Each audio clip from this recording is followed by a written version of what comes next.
Today, we will look at two words that we often use in our daily lives when we are describing the way in which something is shown or presented. The image that one is trying to put across to others in a certain situation will often involve one of today's words. In this lesson, we are going to look at the words formal and informal. The first word we are going to look at is one that is used in situations where it is important to make a good impression. In this sense, we are using the word impression to mean present in a positive way. The good impression is the positive impact that one thing makes on another. A person can make a good impression. They have a certain way of behaving, or their appearance might make a positive response. All of these reactions relate to something being done in a formal way. The word formal is an adjective that relates to the appearance or manner of something being done in accordance with convention or social etiquette. The word convention relates to what is expected or approved of. Convention relates to accepted social behaviour. The word etiquette relates to actions that are seen as acceptable in certain social situations. You might describe etiquette as the rules of social behaviour. For example, the etiquette of meeting a member of the royal family.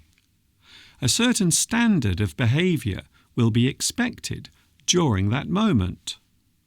That is etiquette.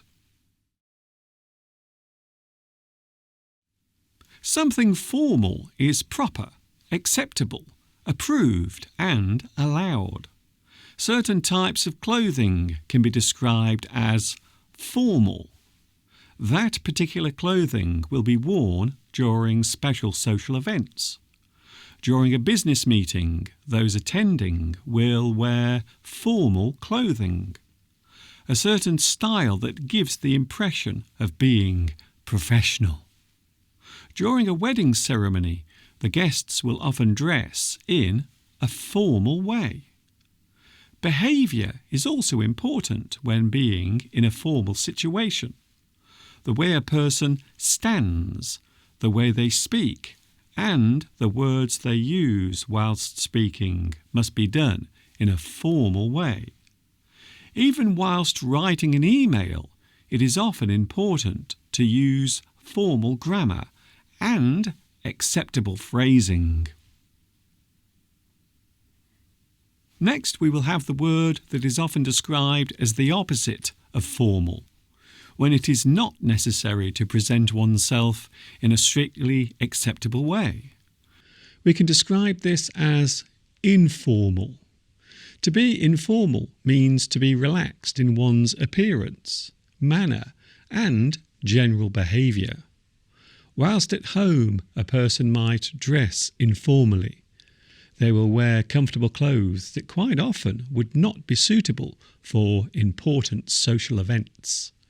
Perhaps a person will relax at home in an old t-shirt and a pair of shorts, or maybe an old sweatshirt and a pair of jogging trousers or sweatpants. This particular type of clothing is informal. It can also be described as comfort clothing. Generally, you would not go out in this type of clothing. For general socialising, a person will wear smart clothes. These might be stylish, but not formal in appearance.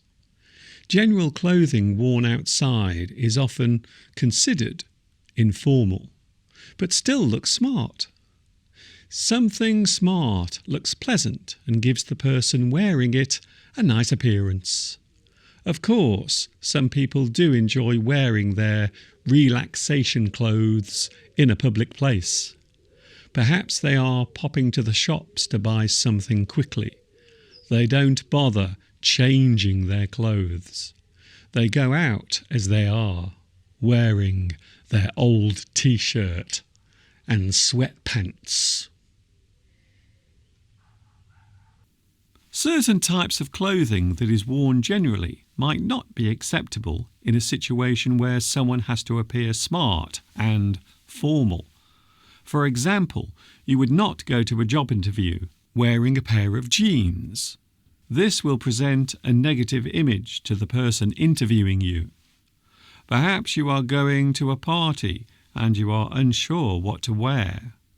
Do you go in smart, formal clothes, or do you dress casually? Again, this depends on the type of situation taking place.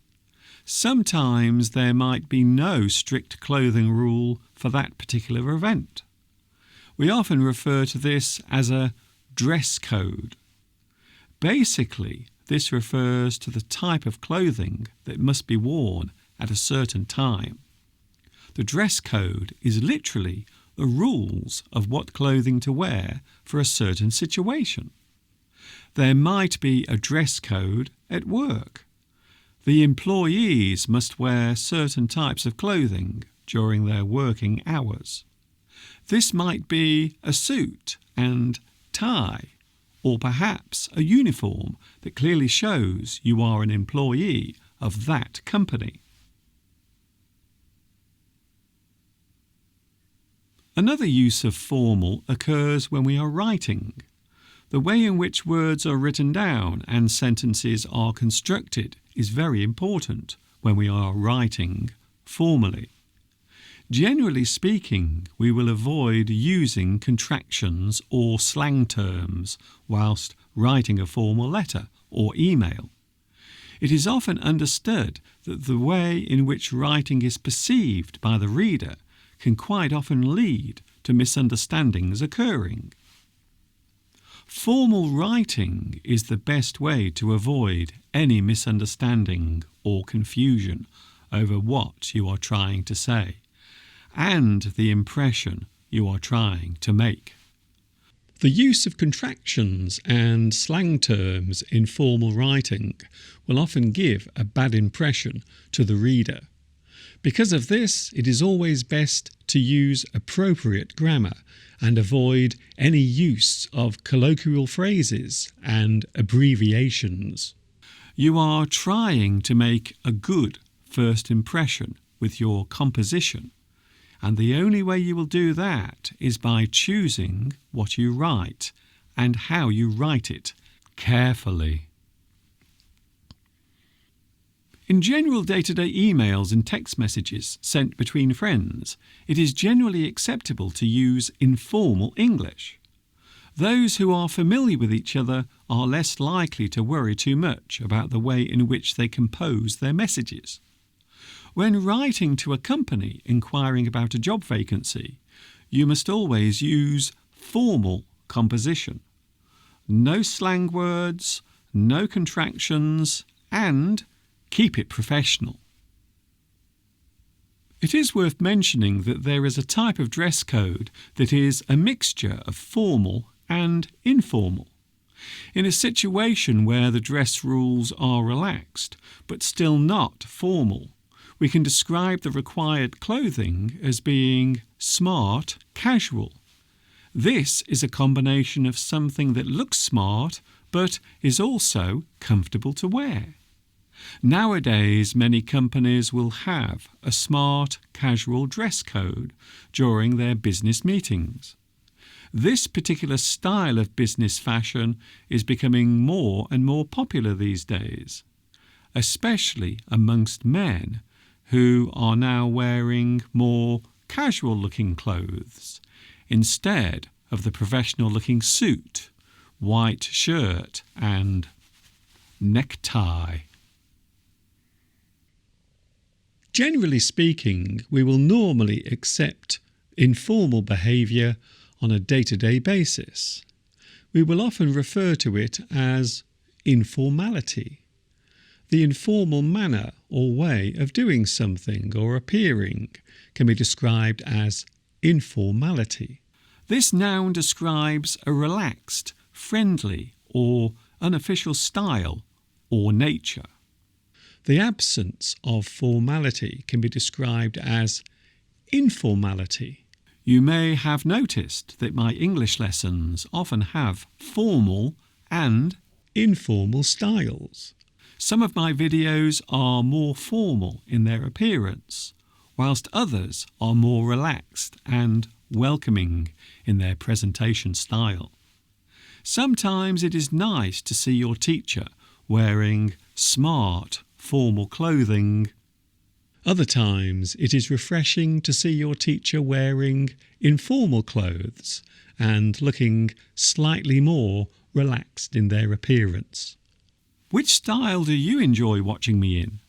Do you like my formality or my informality? Please let me know in the comments below.